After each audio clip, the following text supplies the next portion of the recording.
So we're coming up with some information. Obviously, there's been 2,501 Iranians caught in the United States of America that are undocumented, most likely, plus more that were kind of gotaways out of the 2 million here.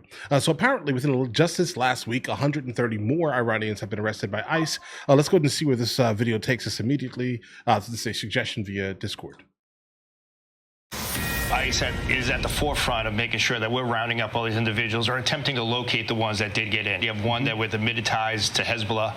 We also arrested a former sniper from a hostile country who snuck into the United States. So those are the type of individuals we want to locate.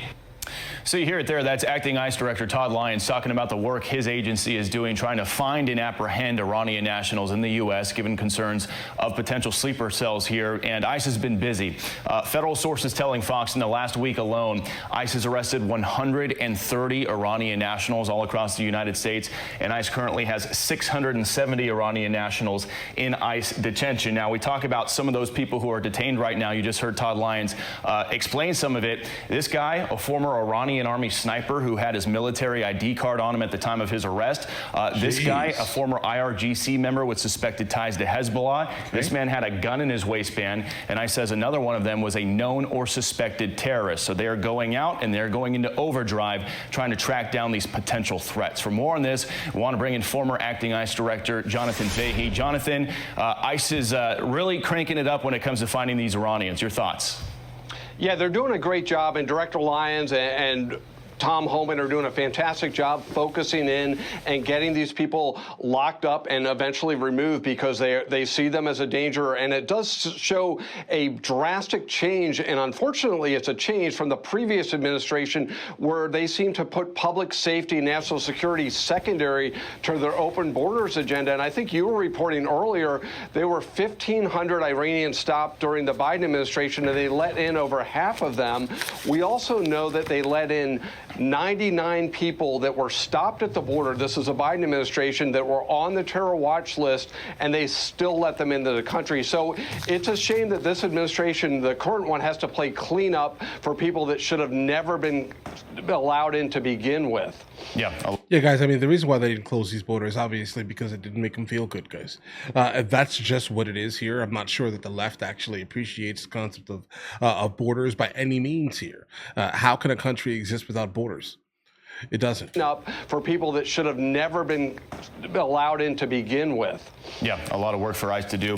Definitely want to get your thoughts on this other big story we've been talking about in regards to ICE. I'm sure you've seen it by now.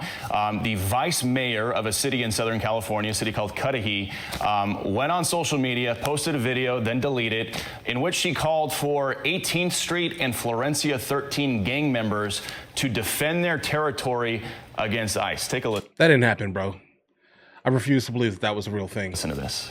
I refuse. I want to know where all the It's a real thing. cholos are at in Los Angeles. 18th Street, Florencia. Where's the leadership at? They tag everything up, claiming hood. And now that your hood's being invaded by the biggest gang there is, it's everyone else who's not about the gang life that's out there protesting and speaking up. We're out there like fighting our turf, protecting our people. Wow. And like, where you at? Against the federal government. That's what you're saying. You're saying that these individuals that are known, felonious individuals, you're attempting to incite them to seek some type of retribution against federal agents. Ooh, that's not a good one here, guys. She should absolutely lose her position immediately. So that was Cynthia Gonzalez, and her attorney has now put out a statement defending her. She says in part, quote, Gonzalez issued a challenge to the Latino community. Join the thousands of Angelenos already peacefully organizing in response to ongoing enforcement actions. Gonzalez in no way encouraged anyone to engage in violence. So then why specifically did you target 18th Street in Florencia? Are you crazy? Like, you know that these individuals are just known for absolute brutality. You know that. So you think that they're going to go anywhere peacefully? These are not peaceful individuals. These are felonious individuals who are absolutely heading straight towards some type of jail cell. And you're calling on them to do what exactly against federal agents? Jonathan, a challenge to the Latino community. She directly appealed to Florencia and 18th Street and ended the video by saying to the leadership of those gangs, get your effing members in order and defend your turf. Your thoughts? I would say as far as rhetoric, we are at a new low, and I didn't think we could get any lower after comparing ICE agents, many Democratic politicians comparing them to Nazis as a Gestapo. But this is really scary because I was a federal prosecutor for 17 years, and we would prosecute these gangs, 18th Street, and they were known for violence. And these gangs, their sole purpose is essentially to fight, kill, maim do all other types of gangs. craziness. So now they are saying ICE is basically a rival gang, and defending your turf means harm people that are on your turf, the rival gangs, ICE. This is unquestionably a call to violence. It is I don't know how you can interpret it Bro, it's California. They're going to try to flip it because of the person who's saying it. She kind of checks like multiple boxes for victimhood, guys. So yeah, she's just going to kind of, live within that, so nothing's gonna happen to her, bro. She's way too connected. The other way. And it is also shocking that I don't think there's a single Democrat politician that has come out against these statements. And it just a couple weeks ago, they were talking about toning down the rhetoric, and this is what we got. But it's funny, her attorney's statement, I think, even makes things worse because it doesn't really take anything back. It just essentially lies about what she said. She said defend the turf against a rival gang being ICE. She didn't say like guys, like don't believe your lying ears. They take to peaceful protest against policies we disagree with. So the statement from the attorney is patently false, made things worse, but it really is just scary because these agents are putting their lives on the line. And just from the first part of this story, talking about these terrorists or potential terrorists they're arresting, we need these ICE agents to be able to do their jobs to protect the public, protect national security, and instead they are putting them at greater danger. And on top of this, we have these instances of agents being doxxed and other stuff. So the danger of these agents is greater because of these politicians. It's a shocking new low. I hope people condemn it, but her statement just shows she's honestly just not going to condemn it, but just lie about what she said, even though it's on video. Truly shocking, unconscionable. Hopefully it's a new low, meaning it doesn't get any lower, but this is really awful. Yeah, and the LA police union understandably isn't too happy about it. They said that both of these gangs have killed police officers in Los Angeles, including as recent as 2022 with Florencia 13. That police union is now calling for her to resign. But to your point, we haven't seen any elected Democrats in Southern California make a similar call to resign. What do you think about that? I mean, she is literally appealing to gang leadership. They back her words. It is shocking, but it shows how committed the Democratic Party is to this open borders amnesty agenda, because they are all seemingly 100% on board with it.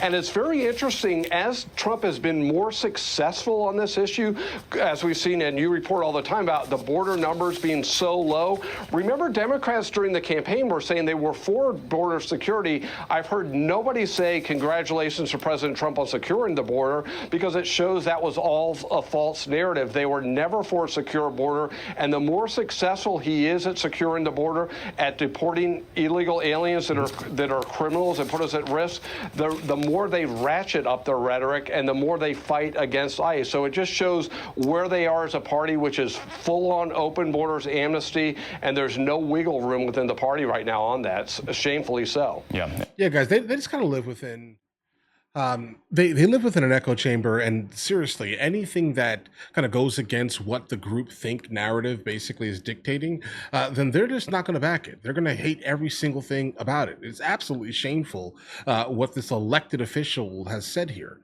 Specifically knowing about these street fraternities, let's call them, all right, like knowing about them, and then saying, you know what, hey, listen, bro, we need to go ahead and protect our turf, protect our area from the federal government coming in to clean the streets up of illegal activity. Guys, what is going on here? All right. It's not even a logical thing. I have no idea how they have the ability to defend these things anymore here, guys. I just don't. All I see and hear is emotions, and not a single bit of logic at all. This makes me feel bad, so we're not going to go ahead and partake in this here. But to go ahead and say you want some absolutely Violent individuals to do all types of crazy things against the federal guys. What? How do you have the audacity to say that and then put out a press release saying, "Don't believe your lying ears"? You didn't hear me say that. That didn't happen, even though it's on video. It's on video. Guys, all right, guys. Listen, let me know in the comments what you guys think. You guys all have an absolutely amazing day. If you guys are new here, please like and subscribe. Enjoy your day thoroughly, guys, all right?